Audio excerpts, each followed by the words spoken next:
एक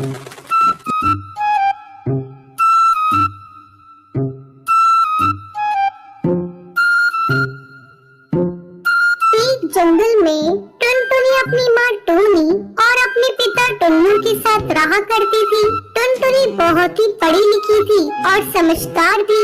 जैसे जैसे टुनटुनी बड़ी हो रही थी, उसके माता पिता उसकी शादी की चिंता करने लगे थे।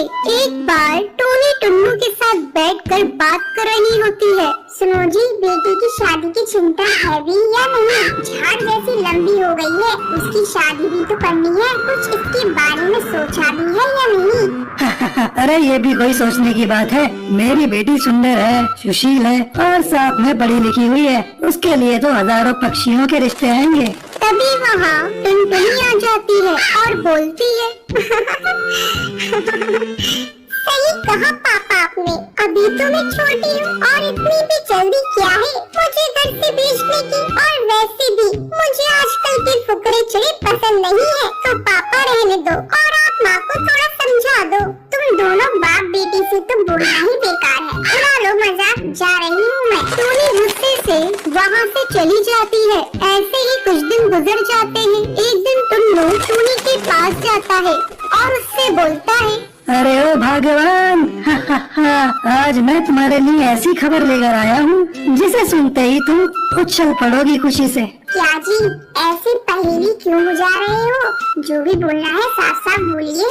अरे भाग्यवान, क्यों इतना गुस्सा कर रही हो? ये देखो, चिड़ा की तस्वीर है हमारी बेटी टुनटुनी के लिए। और हाँ, मुझे तो ये चिड़ा बहुत पसंद है, तुम भी देख लो। अरे हाँ जी, ये चिड़ा तो बहुत सुंदर है। हमारी टुनटुनी के लिए ये चिड़ा बहुत अच्छा रहेगा। कौन है ये चिड़ा? भाग्यवान, ये मेरे दोस्त का बेटा है। बहुत बड़ा सिविल इंजीनियर है। नदी पार जंगल में सारे परिंदों के घोंसले इसी ने बनाए हैं। मैं चाह रहा हूँ कि इसी से टुनटुनी की शादी कर दूँ। तुम्हें तो पसंद आया ना? हाँ जी, क्यों नहीं, जल्दी से करा दीजिए इसी से बस। टुनटुनी की शादी टुन्नू के दोस्त के बेटे बंटी कबूतर के साथ तय हो जाती है। कुछ दिनों में टुनटुनी की शादी का दिन आ जाता है। घर के सभी लोग अपने अपने कामों में बहुत ही बिजी दिखाई देते हैं। टुनटुनी भी खूब सज संवर रही होती है। कुछ ही घंटों में लड़की वाले भी बारात के साथ आ जाते हैं। दुल्हन तैयार रहती है। मंडप में कबूतर को बिठाया जाता है और कुछ ही मिनट में दुल्हन भी आ जाती है। शादी स्टार्ट हो जाती है।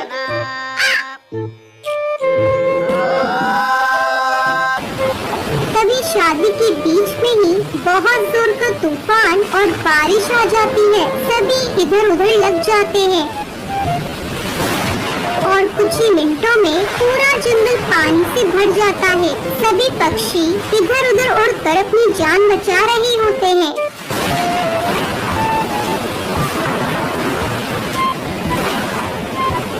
तभी अचानक से बंटी को एक लकड़ी का पटरा बहता हुआ दिखाई देता है। वो जल्दी से टुनटुनी को उस पर बिठा देता है और खुद भी बैठ जाता है। उसके बाद दोनों तैरते तैरते आगे बढ़ जाते हैं।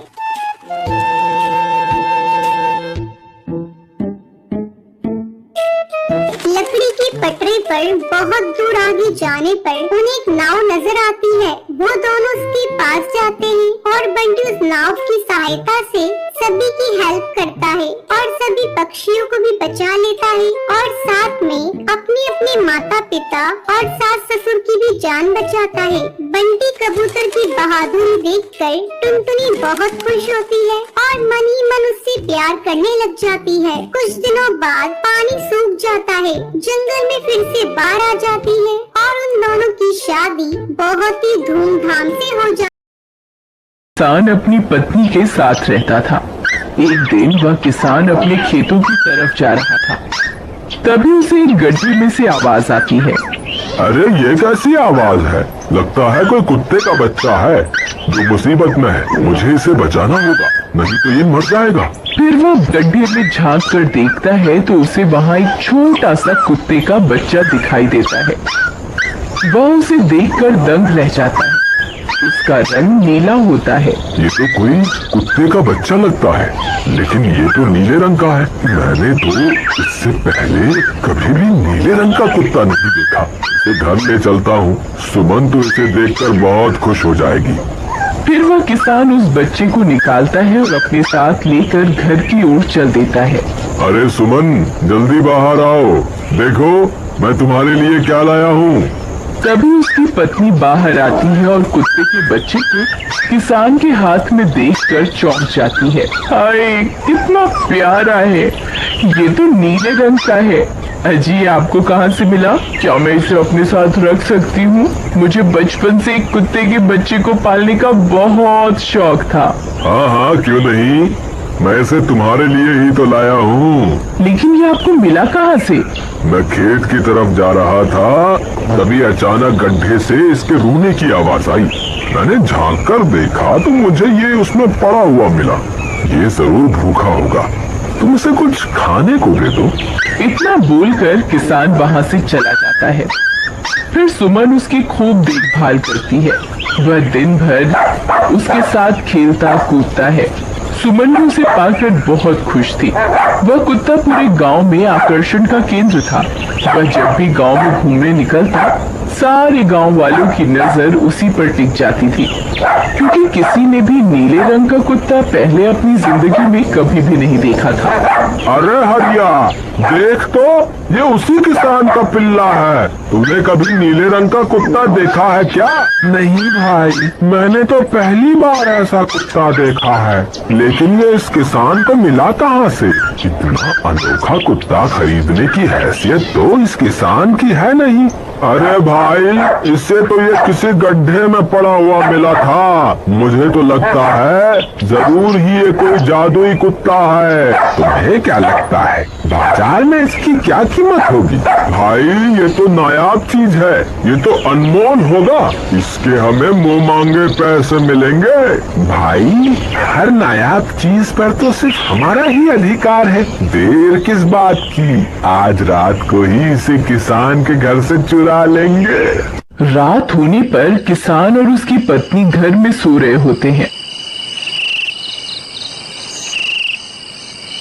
तभी लल्लन और हरिया किसान के घर में घुस जाते हैं और नीलू को बहलाने फुसलाने लगते हैं। ले ले बेटा, बिस्कुट खा ले, ले ले ले ले ले ले, आजा आजा। वह झट से उसे बोरे में कैद कर लेते हैं और वहाँ से 9-2-11 हो जाते हैं और भागकर अपने घर आ जाते हैं। हरिया भाई, एक काम तो पूरा हो गया, बस अब इसे शहर जाकर किसी को बेचना बाकी है। शुभ काम में देरी किस बात की, हम कल सुबह होते ही इसे शहर जाकर किसी को बेच आएंगे। अगले दिन सुबह होने पर वे दोनों नीलू को बोरे में डालते हैं और उसे बेचने के लिए निकल पड़ते हैं। रास्ते में उन्हें एक सेठ मिलता है। उसे उस बोरे में से अजीब अजीब सी आवाजें आती हैं। अरे भाई, रुको रुको, इस बोरे में क्या भर कर ले जा रहे हो? भाई, ये एक जादुई कुत्ता है। ऐसा कुत्ता पूरी दुनिया में केवल एक ही है। ऐसा कैसे हो सकता है भाई? जरा मुझे भी तो दिखाओ। वह सेठ नीलू को देखकर चौंक जाता है। तुम्हें इसके लिए 100 सोने की मुद्राएं देनी होंगी। ठीक है, मुझे मंजूर है। लो, ये लो तुम्हारी 100 मुद्राएं। आज से ये कुत्ता मेरा हुआ। वहीं दूसरी तरफ नीलू को घर में ना पाकर सुमन और किसान परेशान हो जाते हैं। सुमन का रो रो कर बुरा हाल हो जाता है। नीलू, तुम कहाँ चले गए? तुम्हारे बिना मैं कैसे जीऊंगी? वापस आ जाओ ना नीलू। अजी, मेरे नीलू को कहीं से भी ढूंढ कर लाइए। जब तक वो वापस नहीं आएगा, मैं खाना नहीं खाऊंगी। ठीक है, तुम रोना बंद करो, मैं उसे ढूंढ कर लाता हूँ। फिर किसान गांव में लोगों से नीलू के बारे में पूछता है। अरे भाई, मैंने तुम्हारे कुत्ते को देखा था। वो लल्लन और हरिया तुम्हारे घर से बोरे में किसी को भरकर ले जा रहे थे। वो अवश्य ही तुम्हारा कुत्ता होगा। फिर किसान भागता हुआ लल्लन के घर जाता है। लल्लन, मुझे पता चल गया है, तुम्ही ने मेरे नीलू को चुराया है। उसे अभी के अभी वापस लौटा दो, नहीं तो मुखिया से कहकर तुम्हें कड़ी से कड़ी सजा दिलवाऊंगा। अरे हरिया भाई, इससे कैसे पता चल गया? मुझे लगता है किसी ने हमें उसे चुराते हुए देख लिया होगा। मुझे अभी के अभी मेरा कुत्ता वापस करो, नहीं तो अच्छा नहीं होगा। भाई तुम्हारे कुत्ते को तो हमने 100 मुद्राओं में बेच दिया, अब तुम चाहो तो सारी मुद्राएं रख लो और हमें छोड़ दो। नहीं नहीं, मुझे मेरा कुत्ता ही चाहिए। तुम्हारे पास कल सुबह तक का वक्त है, कैसे भी करके उस व्यापारी को ढूंढो और मुझे मेरा कुत्ता वापस ला कर दो, नहीं तो जेल जाने के लिए तैयार हो जाओ। इतना बोलकर किसान वहाँ से चला जाता है। अरे मर गए रे, अब क्या करें, ये तो थानेदार की धमकी देकर गया है। लल्लन भाई, मुझे जेल नहीं जाना, कुछ करो ना। हाय रे, अब क्या होगा। चलो उस सेठ को ढूंढते हैं, उसे उसके सारे पैसे लौटाकर उस कुत्ते को वापस ले लेंगे। वे दोनों सेठ की तलाश में निकल पड़ते हैं, लेकिन बहुत देर तक ढूंढने पर भी उन्हें वह सेठ नहीं मिलता। लल्लन भाई, यहाँ तो सेठ का कोई नामो निशान ही नहीं है, न जाने अब तक कहाँ निकल गया होगा। अब क्या करें, हमारे पास कल सुबह तक का ही वक्त है। अरे आर्या, वो देख, ये तो बिल्कुल किसान के कुत्ते जैसा ही लग रहा है। तुम्हारी आंखों में मोतियाबिंद हो गया है क्या बेवकूफ? किसान का कुत्ता नीले रंग का था और ये तो भूरे रंग का है। क्या तुम्हें नीले और भूरे रंग में फर्क दिखाई नहीं देता? अरे तो क्या हुआ, अगर हम इसे नीले रंग से रंग दें तो उसके बाद ये हूबहू नीलू जैसा ही दिखेगा। बात तो तुम सही कहते हो भाई, चलो फिर देर किस बात की, अभी इसे पकड़ते हैं। फिर वे दोनों उस कुत्ते को पकड़कर अपने घर ले जाते हैं और नीले रंग का पानी घोलकर उसे उसमें डुबो कर उसका रंग भी नीला कर देते हैं। अरे भाई हरिया, ये तो बिल्कुल नीलू जैसा ही दिख रहा है। फिर अगले दिन वे उस कुत्ते को अपने साथ लेकर किसान के घर जाते हैं। अरे भाई मोहन, देखो हम तुम्हारे लिए क्या लाए हैं, जल्दी आओ, तुम्हारा नीलू वापस आ गया है, जल्दी आओ।